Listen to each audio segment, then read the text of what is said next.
E Vamos Zuzu, lá. vamos... Rodando aqui o jornalismo dinâmico da Panflix. Nós temos agora o repórter diretamente de Londres, Renato Senise, trazendo as informações. Boa tarde, Renato. Boa tarde, Zuckerman. Boa tarde a todos que acompanham e que fazem parte dessa brilhante mesa aí do Pânico. Estava dando risada com vocês agora aqui. Bom, vamos direto falando do assunto do momento, factual, que é o Afeganistão. Parece que Boris Johnson não está concordando com Joe Biden e você tem a informação. Que isso? Tá sendo tratado como um grande fracasso aqui do Boris Johnson, né? Ontem, a reunião do G7, o Boris Johnson tentou convencer o Joe Biden a estender o prazo de retirada dos refugiados do Afeganistão para depois, de 31 de agosto, mas ele não conseguiu. Então, são vários fracassos que vem colecionando o Boris Johnson e os governantes ocidentais em geral, né? A gente até falou aqui na semana passada, a demora para perceber o que estava acontecendo no Afeganistão, a demora para começar com esse trabalho de resgate e, no caso do Boris Johnson, esse fracasso em convencer o Joe Biden a permanecer por mais tempo no Afeganistão. Hoje, o ministro do Exterior do Reino Unido, Dominic Raab, falou que mesmo com esse fracasso, a relação entre os dois países continua sendo muito pacífica, continua sendo muito amistosa, mas o próprio Dominic Raab admitiu que milhares de pessoas serão deixadas para trás. Ele não quis fechar um número, mas admitiu que por causa desse prazo apertado, milhares de pessoas vão ser deixadas para trás. A Angela Merkel, a chanceler da Alemanha, informou que o trabalho de resgate da Alemanha vai continuar enquanto as tropas americanas continuarem no Afeganistão, garantindo aí a segurança do aeroporto de Cabul. Eram 5.800 soldados dos Estados Unidos, alguns já começaram a sair ontem. Então, a gente tem trabalhado com esse prazo de 31 de agosto, mas, os 5.800 soldados não podem sair só no último dia. Então, eles já começaram a ser retirados ontem. Então, a tendência é que o número de refugiados comece a cair. Já aconteceu ontem, na segunda-feira, o auge do número de resgates foi 21.600 pessoas. Nas últimas 24 horas, caiu para 19 mil, ainda é um número alto, mas a tendência é que esse número vá diminuindo com o passar do tempo. A Polônia, que estava fazendo o trabalho de resgate também com 12 aviões, anunciou hoje que já cancelou esse trabalho de resgate justamente por falta de segurança, porque os soldados começaram a sair, o Talibã está endurecendo, o próprio porta-voz do Talibã já informou que não quer que os afegãos saiam, então a tendência é que vá piorando com o passar do tempo. Ô, Renato, isso que eu ia perguntar para você, porque o Talibã tinha falado que ia dar uma relaxada, ia ficar de boa, mas não parece que está acontecendo isso. Inclusive, tem um comediante, parece que foi morto pelo Talibã. Eu queria ver como é que está a questão na Europa, né? O que o pessoal está achando, se vai ter uma retaliação ou as negociações elas vão continuar. Não, ninguém vê como uma retaliação. Aliás, foi mais um fracasso do G7 ontem, né? Os governantes falavam que iam sair dessa reunião com um plano, uma maneira de tratar o Talibã, com a decisão se iam reconhecer o Talibã como um governo oficial ou não, ou quando isso seria realizado. Nada disso foi decidido. Não existe a expectativa de retaliação por enquanto, porque eles ainda não resolveram como vão tratar o Talibã, né? Querendo ou não, o Talibã é o governo hoje do Afeganistão, conquistou esse governo à força, mas precisa achar uma maneira de tratar com o Talibã. Por enquanto, essa maneira não foi encontrada. No caso do Reino Unido, 2.000 pessoas ainda precisam ser retiradas do Afeganistão, é essa a preocupação aqui. 2.000 pessoas que trabalharam de alguma maneira para o exército do Reino Unido. O Reino Unido já retirou 9.000 pessoas do Afeganistão desde o dia 15 de agosto, né, que foi quando o Talibã assumiu o poder, quando o Talibã tomou o poder em Cabul. No caso da Alemanha, 4.500 pessoas já saíram, mas, como eu disse, a tendência é que os voos vão diminuindo. Então, ninguém tem dúvida que pessoas serão deixadas para trás. E ninguém sabe como o Talibã será tratado pelos governantes. Se reconhecer o Talibã, vai poder voltar, por exemplo, os países aqui da Europa, os Estados Unidos, podem voltar a ajudar o Afeganistão, porque a própria Nações Unidas divulgou ontem que a partir do mês que vem já vai faltar comida no Afeganistão. A gente vem falando dessa violência toda, mas existe uma população por trás, né? Vai faltar comida no Afeganistão justamente... Crise migratória que ocorreu depois na Guerra da Síria em 2015, que adentrou o continente europeu e teve toda a represália interna nos países.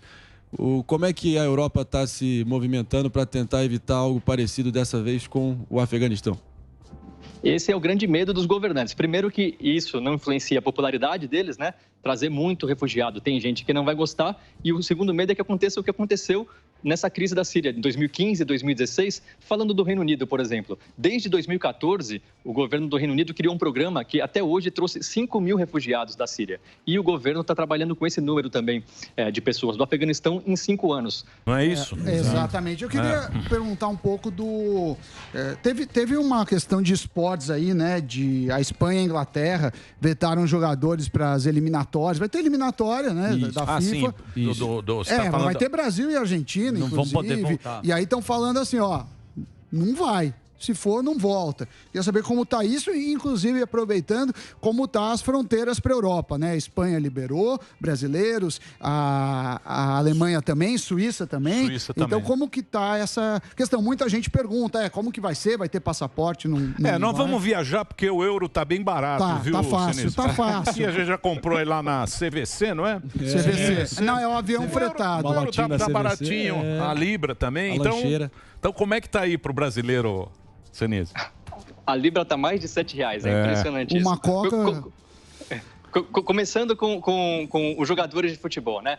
La Liga, a Liga Espanhola e a Premier League, a Liga Inglesa, vetaram os jogadores brasileiros de irem disputar essas 3 partidas das eliminatórias que serão disputadas agora, já em setembro. E por motivos diferentes, claro, os dois relacionados à pandemia, mas no caso da Premier League, a Premier League se fez valer da regra do governo aqui do Reino Unido. O Brasil está na lista vermelha de países, todos os países da lista de vermelha, de nações, que todas as pessoas que chegarem desses países da lista vermelha precisam ficar em quarentena aqui no Reino Unido de 10 dias e ainda ficar em um hotel que o governo escolhe e pagar 1.750 libras, quase 15 mil reais. Claro, os jogadores não deveriam pagar isso, mas eles teriam que ficar no mínimo 10 dias de quarentena. Então, a Premier League se aproveitou dessa desculpa. A Premier League já vem em combate aí com a FIFA justamente por causa dessas paradas nos campeonatos para eles servirem as seleções. A Premier League se aproveitou disso e falou, a gente não vai liberar ninguém, não tem cabimento eles ficarem 2 semanas com a seleção, depois mais 10 dias em quarentena. Isso vale para o Brasil e para mais 25 países dessa lista vermelha, países da América do Sul,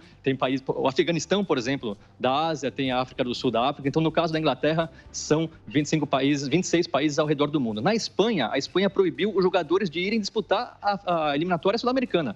Nenhum jogador pode sair para disputar partidas da Conmebol. Brasil, Argentina, Chile. Então, foi algo mais radical da Espanha. Não segue nenhum critério de governo, de lista vermelha, nada disso. Então, no total, juntando Espanha e Inglaterra, são 11 jogadores da seleção que não poderão defender a seleção brasileira. A gente está falando de jogadores importantes, né? Os dois principais goleiros, o Ederson do Manchester City, o Alisson do Liverpool, o Thiago Silva do Chelsea na defesa, o Casemiro, volante.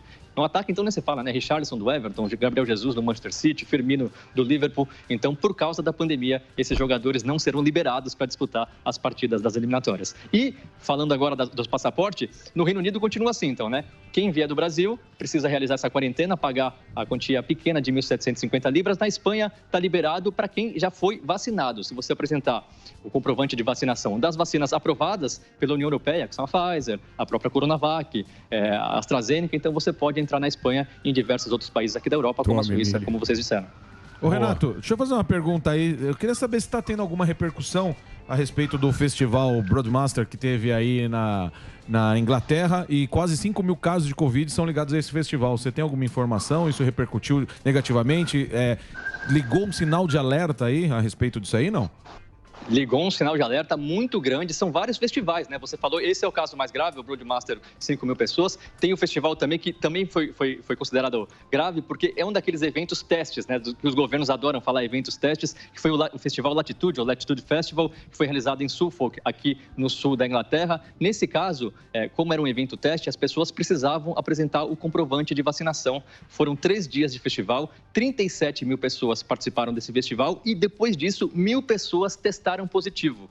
Então, o governo foi cobrado, o governo falou, os casos estão crescendo no Reino Unido, a gente não sabe se está ligado ao festival, mas obviamente está. Então, esses eventos testes com capacidade máxima estão sendo questionados aqui na Inglaterra. A gente lembra, o passaporte sanitário não é obrigatório aqui para entrar em museu, em cinema, em nada disso. Mas em shows, em eventos como esse, de grande capacidade de pessoas, é obrigatório mostrar o comprovante de vacinação. O que as pessoas começam a pedir para o governo é voltar à obrigação de teste negativo para a Covid-19, para evitar que isso aconteça. Nesse festival, por exemplo, depois foi comprovado que 430 pessoas que foram para o festival haviam testado positivo antes do festival, estavam infectadas quando foram para o festival. Então, claro que isso acabou ajudando a esse enorme número de casos nesses festivais. Agora, Sinise, o número de mortes caiu drasticamente aí também, né? Na Inglaterra, muito mais que em Israel. Caiu bastante o número de mortes aí, né? Caiu. Nas últimas 24 horas, a gente está falando de 174 mortes. A gente lembra que no auge, aqui no Reino Unido, a gente batia mais de 1.200 mortes. Sim. O número de casos aumentou recentemente. O próprio governo avisou que isso aconteceria por causa do final das restrições, né? Aqui está tudo liberado, mas o número de mortes, de casos aumentou, 30 mil casos nas últimas 24 horas, mas realmente o número de mortes diminuiu justamente por causa da vacinação, né? A vacinação vem fazendo efeito. Se a gente comparar com o Brasil, por exemplo, 30 mil casos nas últimas 24 horas está maior que a média do Brasil nos últimos 7 dias, que gira em torno de 28 mil, se eu não me engano. Sim. Então, os casos estão altos aqui, mas as mortes parecem estar controladas, por isso que continua tudo aberto por aqui. Boa. Ô, Senise, teve uma polêmica entre no final do governo Trump e agora que o Biden assumiu essa bucha, que era em relação ao gasoduto Nord Stream 2, que o Trump era veementemente contra a Alemanha receber o suprimento de gás natural vindo desse gasoduto da Rússia. Eu lembro que tinha o senador John McCain, que foi candidato a presidente contra Obama, ele dizia que a Rússia é um posto de gasolina com um país para chamar de seu. E nas últimas semanas, esse suprimento, o abastecimento de gás natural vem reduzindo drasticamente. A Merkel está preocupada, pelo visto, tem a estatal russa, a Gazprom. Atualiza a gente nessa história aí, porque além de ser uma questão energética, chega a ser uma questão de segurança nacional para a Europa.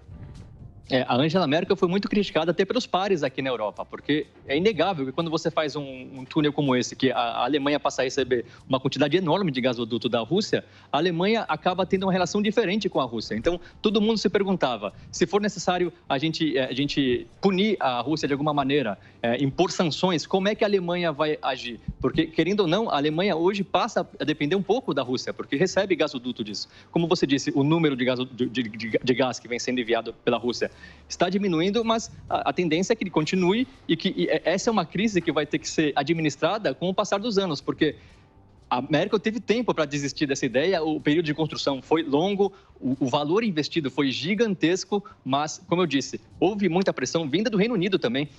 O Reino Unido saiu da União Europeia recentemente, mas o próprio Reino Unido, o primeiro-ministro Boris Johnson, falou diversas vezes como é que a Angela Merkel vai colocar os alemães na mão dos russos, com Vladimir Putin agindo dessa maneira, indo de encontro com tudo que a gente discute aqui na Europa, mas a Angela Merkel seguiu em frente. A Angela Merkel sempre foi muito pragmática, né? Ela sempre falou, é necessário dividir a política da economia. Então, ela vê essa questão como uma questão econômica. Pegar mais gás da Rússia, gás mais barato, mas querendo ou não, como eu disse, agora a Alemanha depende um pouco da Rússia e é difícil a gente imaginar como que a Alemanha vai impor sanções à Rússia no futuro se recebe o gás vindos da Rússia.